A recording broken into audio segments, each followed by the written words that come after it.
Apa itu komputer? Komputer adalah perangkat elektronik yang memanipulasi informasi atau data. Komputer mampu menyimpan, mengambil, dan mengolah data. Anda mungkin telah mengetahui bahwa Anda dapat menggunakan komputer untuk mengetik dokumen, mengirim email, bermain game, dan menjelajahi web. Anda juga dapat menggunakannya untuk mengubah atau membuat spreadsheet, presentasi, atau bahkan video. Dasar komputer menurut para ahli adalah peralatan elektronik yang menyimpan input, memprosesnya sesuai instruksi program, menyimpan data, dan menghasilkan output berupa informasi dengan fokus pada pemrosesan data cepat dan tepat seperti yang didefinisikan oleh Robert H. Plismer, Donald T. Sanders, dan V.C.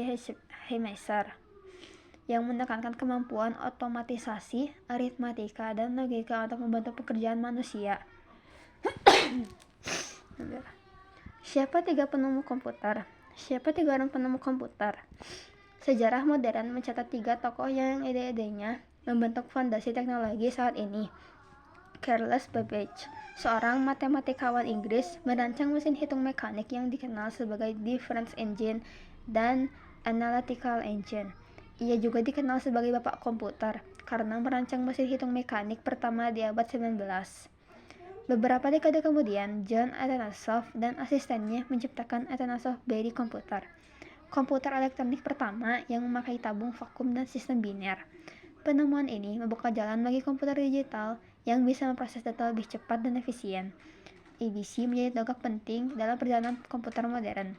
Sementara itu, John von Neumann memperkenalkan konsep arsitektur komputer yang menyimpan program dalam memori.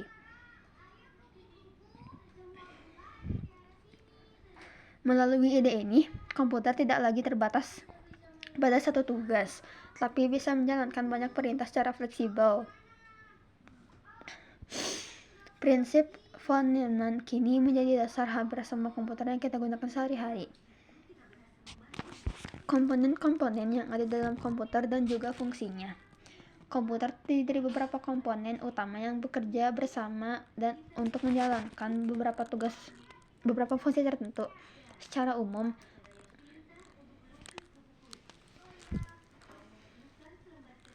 komponen komputer bisa dibagi menjadi dua kategori besar, yaitu hardware dan software.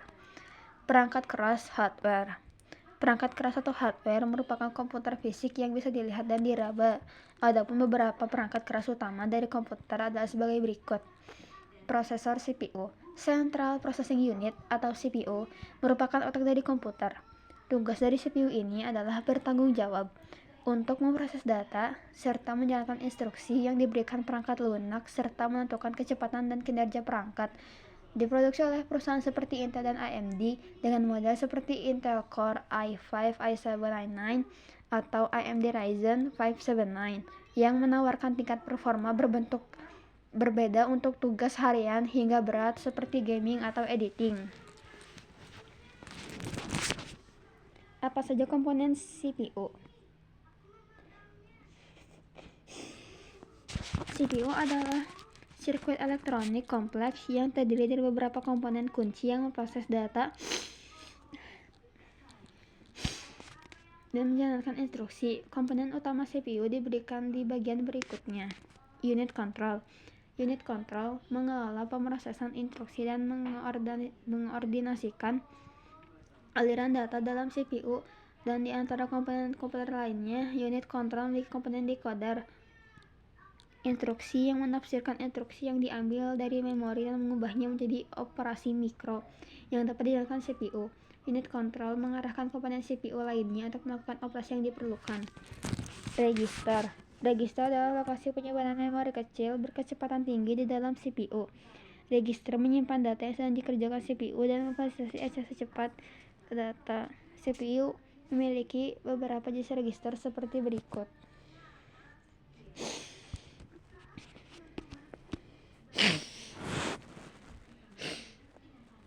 Register tujuan umum yang menyimpan data operasional, register instruksi yang menyimpan instruksi yang sedang diproses, penghitung program yang menyimpan alamat memori dari instruksi berikutnya akan diambil. Register memberikan waktu akses yang lebih cepat daripada tingkat memori lainnya seperti RAM atau memori cache. ALU. Unit logika aritmatika ALU merupakan operasi aritmatika dasar, penambahan, pengurangan, perkalian, dan pembagian, serta operasi logis AND, OR, dan NOT. Pada data, ALU menerima data dari register dalam CPU, memprosesnya berdasarkan instruksi dari unit kontrol, dan menghasilkan hasilnya. Unit manajemen memori. Tergantung pada arsitektur CPU, mungkin ada unit antarmuka bus terpisah atau unit manajemen memori. Komponen ini menangani tugas-tugas yang berhubungan dengan memori, seperti mengelola interaksi CPU dan RAM. Unit manajemen memori juga menangani memori cache, sebuah unit memori kecil dan cepat yang terletak dalam CPU, dan memori virtual yang dibutuhkan CPU untuk pemrosesan data. Clock. CPU mengandalkan sinyal clock untuk menyinkronkan operasi internalnya. Clock menghasilkan pulsa stabil pada frekuensi tertentu, dan siklus jam ini mengoordinasikan operasi CPU. Kecepatan clock diukur dalam Hertz dan menentukan jumlah instruksi yang dapat dijalankan CPU per detik. CPU modern memiliki kecepatan clock yang berubah-ubah, yang menyesuaikan berdasarkan beban kerja untuk menyeimbangkan performa dan konsumsi daya. Memori RAM. Random Access Memory. RAM adalah tempat penyimpanan sementara dari data dan program yang sedang dijalankan. RAM ini memungkinkan CPU untuk mengakses data secara cepat. Semakin besar kapasitas RAM, tentunya semakin banyak data yang dapat diproses secara bersamaan, sehingga meningkatkan kinerja komputer. Cara kerja RAM. RAM bekerja dengan cara menyimpan data yang sedang digunakan oleh prosesor.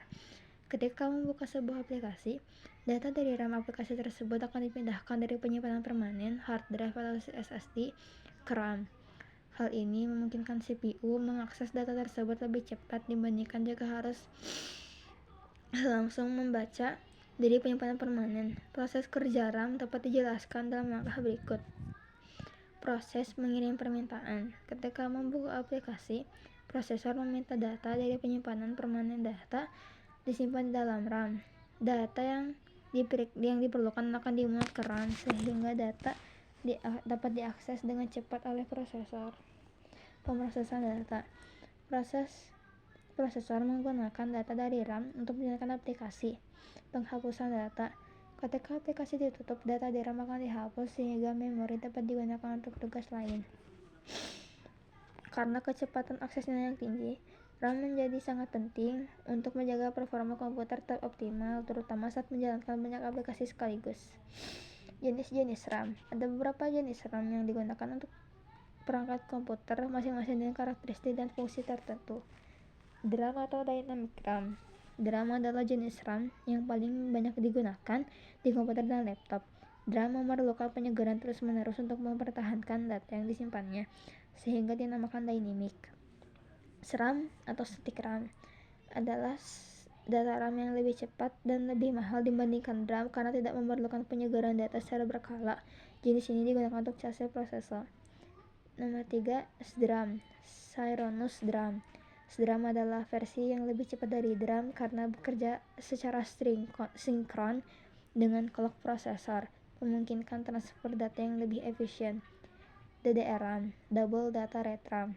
DDR-RAM adalah pengembangan dari SDRAM dengan kemampuan membaca dan menulis data 2 kali dalam satu siklus clock. Jenis ini memiliki beberapa generasi seperti DDR2, DDR3, DDR4, dan yang terbaru DDR5.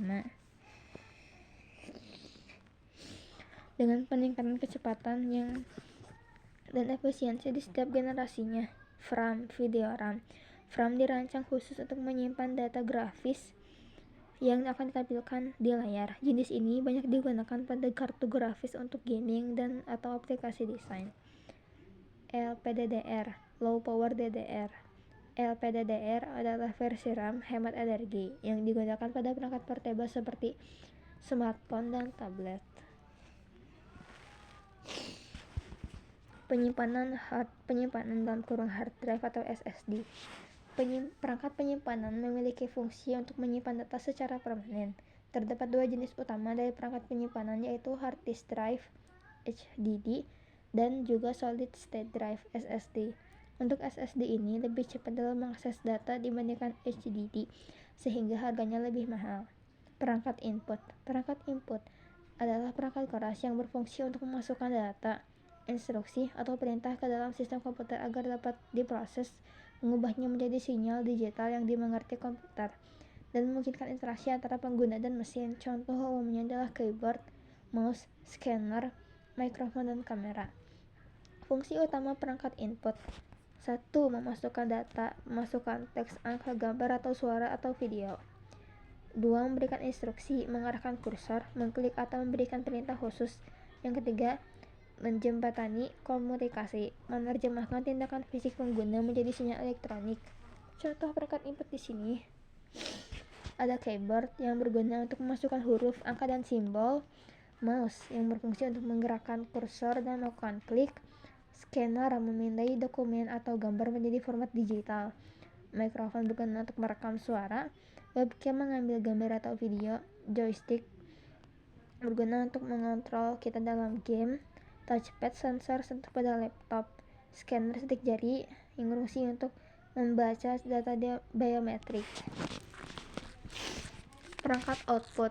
Perangkat output adalah komponen-komponen komputer yang berfungsi menampilkan atau menyajikan hasil pemrosesan data dari komputer ke pengguna dalam bentuk yang bisa dipahami, seperti teks, gambar, suara, atau video, melalui media visual seperti monitor atau proyektor, atau audio speaker, atau cetak printer. Perangkat ini adalah bagian akhir dari alur kerja komputer, mengubah data biner menjadi informasi yang dapat diakses manusia. Fungsi utama perangkat output: yang pertama, menyimpan hasil olahan data dari CPU ke pengguna. Yang kedua, mengubah data mentah menjadi format yang dapat dimengerti manusia, dalam kurung visual, audio, dan fisik. Yang ketiga, memungkinkan interaksi pengguna dengan informasi yang dihasilkan komputer. Contoh perangkat output: monitor atau layar, menampilkan data visual seperti teks, grafik, dan video. Printer mencetak dokumen atau gambar dari komputer ke media fisik dalam kurung kertas. Speaker dalam kurung pengeras suara mengubah sinyal digital menjadi suara yang dapat didengar. Plotter mencetak gambar atau desain grafis dalam ukuran besar, misalnya banner. Proyektor dalam kurung infocus menampilkan output visual ke layar yang lebih besar. Perangkat lunak dalam kurung software. Perangkat lunak merupakan kumpulan program atau instruksi yang dijalankan komputer untuk melakukan 3 tugas tertentu. Software dibagi menjadi 2 jenis utama berikut di antaranya. Sistem operasi dalam kurung operating system merupakan perangkat lunak yang mengatur dan mengelola perangkat keras serta perangkat lunak lainnya. Contoh yang populer adalah Windows, macOS, dan Linux. Aplikasi dalam kurung software aplikasi merupakan perangkat lunak yang dirancang untuk membantu pengguna di dalam melakukan tugas tertentu. Misalnya pengolah kata seperti Word, Excel, dan lainnya. Perangkat lunak untuk mengedit gambar seperti di Adobe Photoshop atau browser web seperti Google Chrome. Jenis-jenis komputer yang sering digunakan. Komputer hadir dalam berbagai bentuk serta ukuran, tergantung dari fungsinya. Berikut adalah beberapa jenis yang sering digunakan. Komputer desktop merupakan komputer pribadi yang biasanya terdiri dari monitor, CPU, keyboard, dan juga mouse. Komputer desktop mempunyai kinerja yang baik dan juga sering digunakan di kantor atau rumah. Laptop. Laptop adalah komputer portable yang lebih kecil dan ringan dibandingkan desktop. Laptop ini sering digunakan oleh orang yang membutuhkan mobilitas tinggi, misalnya pelajar maupun profesional yang sering bepergian. Tablet merupakan komputer portable yang memiliki teknologi layar sentuh sehingga tidak membutuhkan keyboard fisik. Tablet ini sering digunakan untuk hiburan, browsing internet, dan aplikasi ringan lainnya. Smartphone adalah komputer genggam yang bisa digunakan untuk berbagai kebutuhan, misalnya menelpon, mengirim pesan, browsing internet, bermain game, dan juga menggunakan aplikasi. Superkomputer merupakan komputer yang sangat kuat serta digunakan untuk beberapa tugas yang membutuhkan pemrosesan data di dalam jumlah besar, misalnya simulasi ilmiah dan perhitungan kompleks. Mungkin segitu saja yang bisa saya sampaikan. Saya harap tugas ini dapat mengcover nilai saya yang jelek. Sekian dari saya, terima kasih.